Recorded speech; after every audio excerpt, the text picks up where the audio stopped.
दोस्तों, हमारे इस चैनल में हमने इससे पहले भी दुनिया के कई देशों के कुछ मजेदार और चौंका देने वाले फैक्ट्स को लेकर कई सारे वीडियोस बनाए हैं। और ये सारे वीडियोस सिर्फ आपको एंटरटेन ही नहीं करते, उसके साथ आपके ज्ञान की मात्रा को भी बढ़ा देते हैं। और साथ ही साथ जो लोग दूसरे देशों में घूमना पसंद करते हैं, ये सारे वीडियोस उनके घूमने की चाह को थोड़ा और बढ़ा देते हैं। और इसलिए हम आज भी एक ऐसा ही वीडियो लेकर आपके सामने हाजिर हुए हैं, जहां पर हम बात करेंगे दुनिया के एक छोटे से आइलैंड कंट्री मालदीव के बारे में। तो चलिए दोस्तों, शुरू करते हैं हमारा आज का वीडियो। मालदीव, जिसका official name Republic of Maldives है, दक्षिण एशिया का एक छोटा सा देश है जो अरब सागर में स्थित है। ये देश श्रीलंका और भारत के दक्षिण पश्चिमी छोर पर और एशिया महादेश के मेनलैंड से करीब 800 किलोमीटर की दूरी पर स्थित है। प्राकृतिक सुंदरता से भरपूर इस देश में आपको करीब 26 एटोल देखने को मिलेंगे। आप में से जो लोग ये नहीं जानते कि एटोल क्या होता है, उन्हें हम बता देना चाहेंगे। एटोल का मतलब होता है कोरल रीफ। जब एक कोरल रीफ किसी लेक के चारों तरफ से घेर लेता है, तब उसे एक एटोल कहा जाता है। मालदीव में इतने सारे कोरल रीफ देखने को मिलते हैं कि जिस वजह से मालदीव को कोरल आइलैंड भी कहा जाता है। क्षेत्र और पॉपुलेशन के हिसाब से मालदीव एशिया का सबसे छोटा देश है। मालदीव का कुल क्षेत्रफल है करीब 298 स्क्वायर किलोमीटर और यहाँ की पॉपुलेशन है करीब 3,79,270 लोग 2020 के पॉपुलेशन एस्टिमेट के हिसाब से। मालदीव का सबसे बड़ा शहर और यहाँ की राजधानी का नाम है माले। इस माले शहर को किंग आइलैंड या फिर राजाओं का द्वीप भी कहा जाता है, क्योंकि सदियों से ये शहर बहुत से साम्राज्य की राजधानी हुआ करता था। दोस्तों, मालदीव की ऑफिशियल लैंग्वेज है दिवेही, लेकिन प्रशासनिक और अन्य कामों के लिए यहाँ पर इंग्लिश लैंग्वेज का ज्यादा इस्तेमाल होता है और इसलिए इंग्लिश भी मालदीव का एक रिकॉग्नाइज्ड लैंग्वेज है। इस छोटे से आइलैंड नेशन में सिर्फ एक ही एथनिक ग्रुप के लोग रहते हैं और यहाँ का राष्ट्रीय धर्म है इस्लाम, जिसे संविधान द्वारा चुना गया है। दोस्तों, 26 जुलाई मालदीव का एक राष्ट्रीय दिन है, क्योंकि 1965 के 26 जुलाई के दिन ही इस देश ने यूनाइटेड किंगडम यानी इंग्लैंड से स्वतंत्रता हासिल की थी। प्राकृतिक सुंदरता से भरपूर इस देश में कमाई का सबसे अच्छा जरिया टूरिज्म है, क्योंकि हर साल इस देश में घूमने के लिए दुनिया भर से लाखों लोग आते हैं। इसलिए अगर आप चाहें तो इस छोटे से आइलैंड कंट्री में एक बार घूम के आ सकते हैं। आपकी जानकारी के लिए बता दें कि यहाँ के नेशनल करेंसी का नाम मालदीवियन रुपया है, इसलिए मालदीव में जाने से पहले इस मुद्रा को जरूर इकट्ठा कर लें। तो दोस्तों, अब तक मैंने मालदीव को लेकर सभी इंपॉर्टेंट बातें आपसे शेयर कर दी। आशा करते हैं मालदीव को लेकर आप सभी ने काफी जानकारी हासिल कर ली होगी। लेकिन मालदीव को और अच्छे से जानने के लिए, यहाँ की संस्कृति को समझने के लिए इस देश के बारे में और कुछ मजेदार इंपॉर्टेंट फैक्ट जान लेते हैं। नंबर 1। दोस्तों, अब तक तो आपने ये बात जान ली है कि मालदीव एक आइलैंड नेशन है, लेकिन क्या आपको पता है ये देश करीब 1200 छोटे छोटे आइलैंड के सम्मिलित रूप से बना हुआ है। और उससे भी चौंकाने वाली बात यह है कि इनमें से सिर्फ 200 आइलैंड ही इंसानों के रहने लायक है।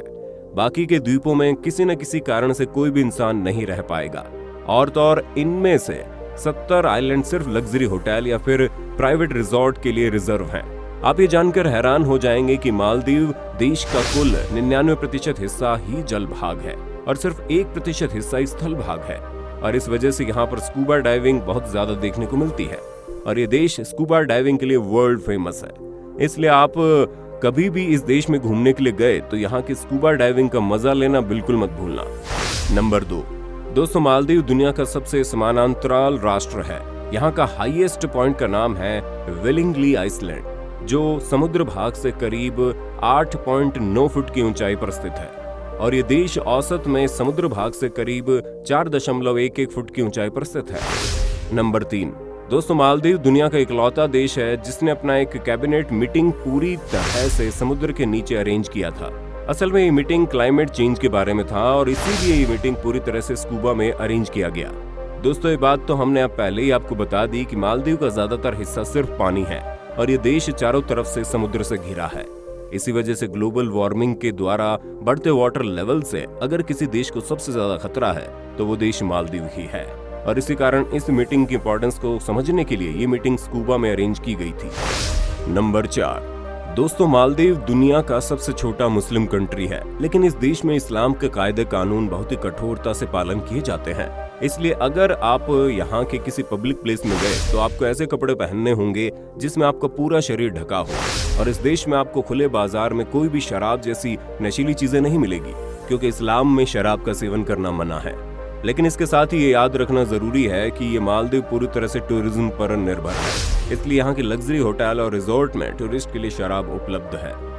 नंबर 5, आप ये जानकर हैरान हो जाएंगे कि मालदीव में कुछ ऐसे आइलैंड है जिनका आकार बदलता रहता है। असल में कभी कभी कुछ आइलैंड के रेतीले हिस्से समुद्र के पानी में बह जाते हैं और फिर कुछ महीनों में वहां पर नई रेत आ जाती है, इसलिए इन आइलैंड का आकार भी बदलता रहता है। नंबर 6, दोस्तों मालदीव दुनिया का एक ऐसा अनोखा देश है जहां पर आपको साल भर व्हेल देखने को मिलेंगी, और तो और इस देश में व्हेल्स के लिए 3 संरक्षण केंद्र भी है। नंबर 7, दोस्तों मालदीव के ट्रेडिशनल नाव का नाम है द धोनी। दरअसल बहुत प्राचीन काल से इस देश के साथ चीन, अरब और भारत जैसे देशों का संपर्क था और ये संबंध समुद्री यात्रा के द्वारा ही बना था, और ये नाव भी अरब के ट्रेडिशनल नाव जैसे ही दिखते हैं। सदियों पहले इन सभी देशों से बहुत सारे लोग मालदीव में जाकर बस गए थे और इसलिए यहाँ के लोगों पर इन सभी देशों के कुछ न कुछ सिमिलैरिटी आपको देखने को मिलेंगी। नंबर 8, दोस्तों मालदीव का एक और बड़ा आकर्षण है यहाँ के कोरल से बने घर। असल में मालदीव कोरल रीफ से घिरा हुआ एक देश होने के कारण यहाँ के लोग कोरल से घर बनाना पसंद करते हैं और ये रिवाज यहाँ के लोगों में सदियों से चला आ रहा है और ये यहाँ का ट्रेडिशन का एक हिस्सा भी है। लेकिन वर्तमान में कोरल रीफ को संरक्षित करने के लिए अंतर्राष्ट्रीय नियम बनाए गए हैं, इसलिए अभी कोरल से बने घर बहुत ही कम देखने को मिलते हैं। नंबर 9, दोस्तों मालदीव का ट्रेडिशनल म्यूजिक इंस्ट्रूमेंट का नाम है बोदू बेरू। ये बोदू बेरू एक ड्रम बेस्ड म्यूजिक है। बोदू बेरू का मतलब है एक बड़ा सा तबला। असल में ये बोदू बेरू म्यूजिक एक दोस्ती की निशानी है। अफ्रीका महादेश के साथ सदियों से चली आ रही दोस्ती का एक निशानी है बोदू बेरू म्यूजिक। नंबर 10, दोस्तों अगर आप मालदीव में किसी को संडे पर काम करते हुए देखें तो इसमें हैरान होने वाली कोई बात नहीं है। असल में बाकी दुनिया की तरह यहाँ पर रविवार के दिन छुट्टी नहीं होती। यहाँ पर सरकारी तौर पर शुक्रवार और शनिवार के दिन छुट्टी होती है। दोस्तों मालदीव के बारे में सबसे चौंका देने वाला फैक्ट हम आपको बताने जा रहे हैं। दोस्तों क्या आपको पता है मालदीव देश का निर्माण सदियों पहले एक भारतीय राजा ने किया था। जी हाँ दोस्तों, आज भी भारत के कई पुरानी किताबों में इस द्वीप राष्ट्र का उल्लेख आपको मिल जाएगा। दोस्तों हमने पहले ही आपको बताया था कि मालदीव एक टूरिज्म बेस्ड कंट्री है और अपनी छुट्टियों में दुनिया भर के लोग इस आइलैंड नेशन के प्राकृतिक सुंदरता का मजा लेने यहाँ घूमने आते हैं। लेकिन उसमें भी बड़ी बात यह है कि मालदीव के लोग इन देश भर के टूरिस्ट लोगों को बड़ी आसानी से अपना लेते हैं। एक रिपोर्ट के अनुसार दुनिया भर के सबसे टूरिस्ट फ्रेंडली कंट्री के हिसाब से सबसे ज्यादा नंबर मालदीव को दिया है। क्यों दोस्तों, अब तो आपका एक बार मालदीव घूमने का मन बनता है। दोस्तों मालदीव की एक और विशेषता है यहाँ के नारियल के पेड़। ये देश समुद्री किनारे स्थित होने के कारण यहाँ पर बहुत सारे नारियल के पेड़ देखने को मिलते हैं और ये पेड़ करीब 100 साल तक जीवित रहते हैं। इनके लकड़ी इतनी ज्यादा सख्त होती है कि इनका इस्तेमाल धोनी नाव बनाने में किया जाता है। दोस्तों मालदीव समुद्री किनारे स्थित होने के कारण यहाँ पर कुछ पाबंदियां लगाई हुई है। इन नियमों का पालन करना बहुत जरूरी है। जैसे मालदीव में आप 15वीं फ्लोर से ज्यादा की बिल्डिंग नहीं बना सकते। और ये बात जानकर आप हैरान हो जाएंगे कि यहाँ करीब 98% लोग एजुकेटेड है। दुनिया के सबसे बेहतरीन होटल्स भी आपको मालदीव में मिलेंगे। इसी वजह से ये देश हनीमून मनाने के लिए काफी प्रसिद्ध है। दुनिया के कई लोग अपना हनीमून मनाने के लिए इस देश में आते हैं और यहाँ पर टूरिस्ट की मात्रा भी काफी ज्यादा है। तो दोस्तों इस सुंदर से देश के बारे में आपका क्या कहना है, ये आप हमें कमेंट में बता सकते हैं। अगर आपको वीडियो पसंद आया है तो इसे लाइक और अन्य लोगों के साथ शेयर कर देना। यदि आप चैनल में नए हैं तो चैनल को सब्सक्राइब करें और बगल में दी गई घंटी को दबा देना। अगले वीडियो में फिर से मिलते हैं। स्वस्थ रहें, खुश रहें।